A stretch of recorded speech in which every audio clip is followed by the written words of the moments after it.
Hey, this is Cameron, and welcome to the practice log. Alright, well, it's the start of a new week, so let's go ahead and jump into it, shall we? I did an extravaganza last night, and I felt pretty bad about it. I haven't looked at any of the footage yet, but man, the fugue is just not happening. I just can't seem to memorize the whole thing all at once. Basically, what this tells me is just what I'm doing so far, it's not working. So it's either that, or it just needs more time, because these things do need time. So I think I'm just gonna try to go really hard on it this week, and we'll see where we are. And now, the soar was, like, probably the best one out of the three, but man, I just didn't practice it. I've just been learning new music, and I just kept forgetting.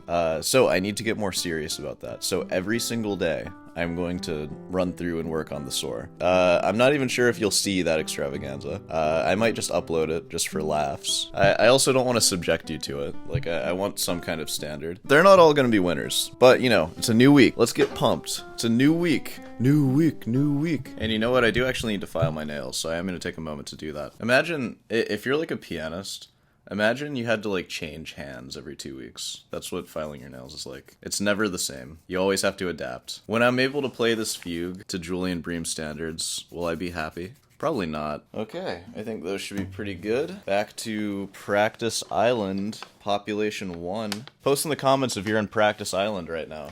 Let me know if I'm alone here. I'm going to get into it now. So, I'll see you on the other side.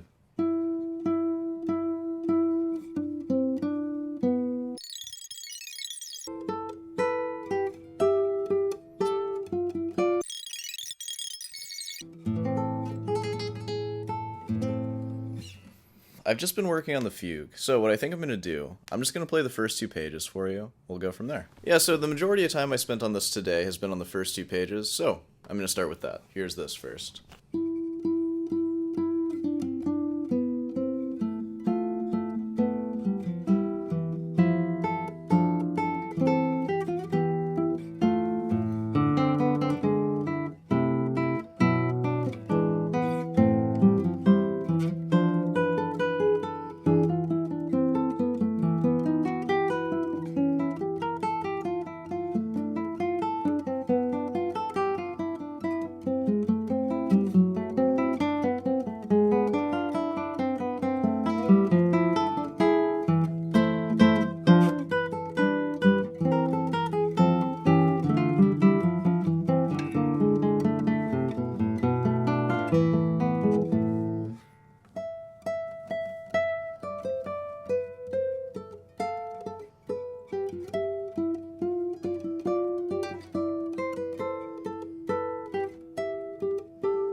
Oh no!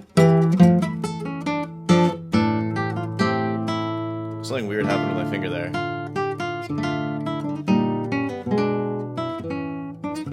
Ah, I know that can be done better. I'm gonna cut here.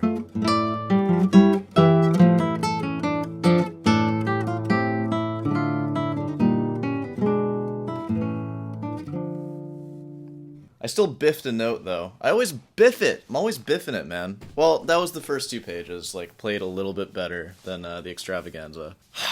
So, you know, we're working on it. I practice it slow, 40 minutes, basically. And I'm going to do that every day going forward. That was this. I'm going to get back to it, and then you're only going to hear a little bit more after that, so don't worry. Into the Adagio, I guess. I'm going to try to add a little bit to that, and then the Siciliana. I'll see you there.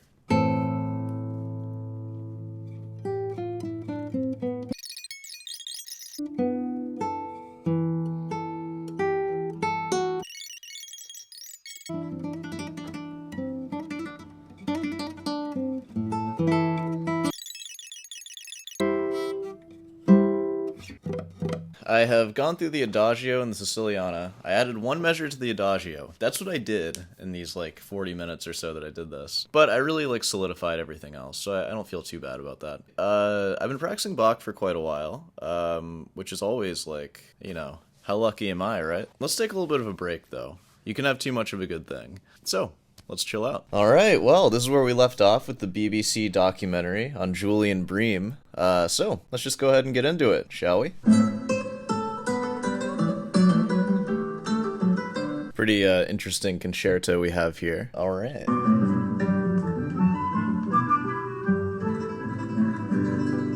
Wow, this concerto has, like, every technique. He went from, like, pizzicato, now he's doing his tremolo. This is a pretty wacky one. That was the DJ Khaled chord there. Here, I have to show that really quick. Get it close-up, get it close-up, get it close-up of the case. This is Bob Marley's signature guitar, I guess.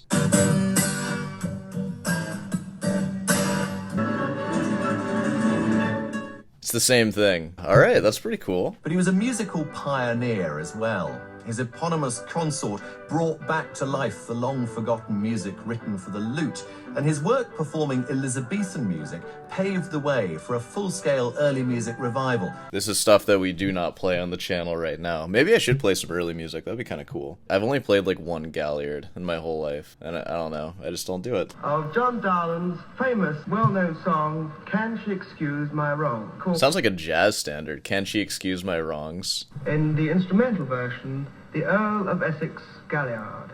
Yeah, okay, there we go. Though I like the first one more. That one sounds like it's gonna be pretty happening and cool.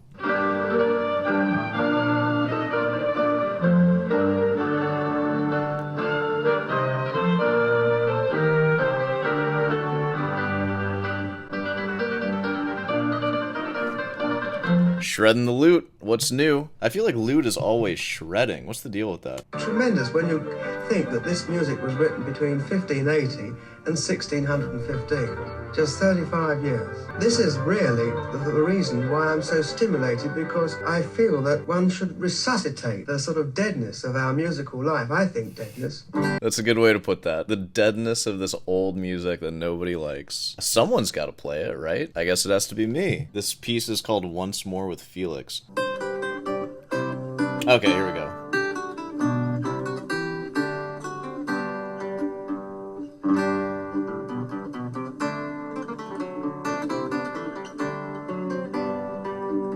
First metalhead here. Look at all those strings.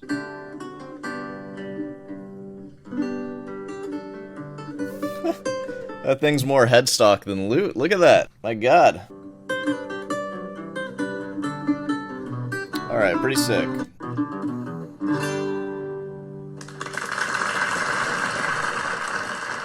When two great musicians decide to make music together, the result can only be extraordinary and unique. Julian Bream and John Williams.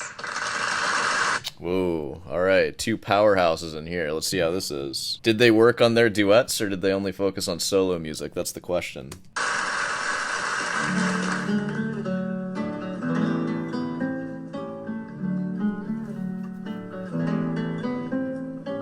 Yeah, my god, what a show. Imagine seeing that live, like Julian Bream and John Williams playing guitar together. That's like, God, this is crazy.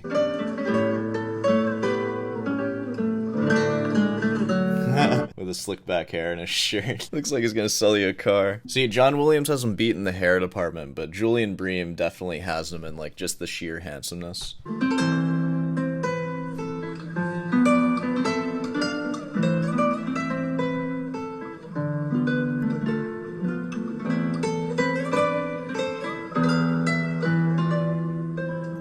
I'd love to make like a cartoon, like a high school or like college like guitar program or something, and it's Julian Bream and John Williams and like David Russell. The head is like Segovia or something, and it just goes through their antics. Somebody make it.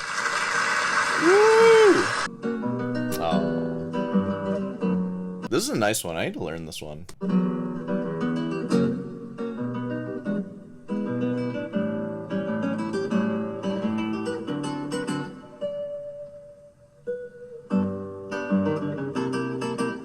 I want to learn that. That one sounds dope. That might be the next one on the docket after the samba. A decade after he'd moved, the BBC followed him to the country. Against his will. The truth of the matter is, Bream has a secret ambition. He is acknowledged everywhere as a great guitarist. Is the world ready to recognize his talents on the cricket field? Whoa. His talents on the cricket field. Man, this might be a good place to stop. Whoa, cliffhanger. What's he gonna do with cricket? Who knows? Is this gonna get weird? I hope so. Alright, we'll wrap it up there. So, that was Julian Bream. You know, some of his BBC documentary. It was a lot of playing, a lot of me just like talking crap, but that's okay. It's time to get back to practicing. So, I'll see you there. Okay, well, last thing on the docket, I'm just going to practice the Soar Mozart variations. You'll at the very least hear it like through the fast forward sequence. You know how it goes. Alright, so I'm gonna do that.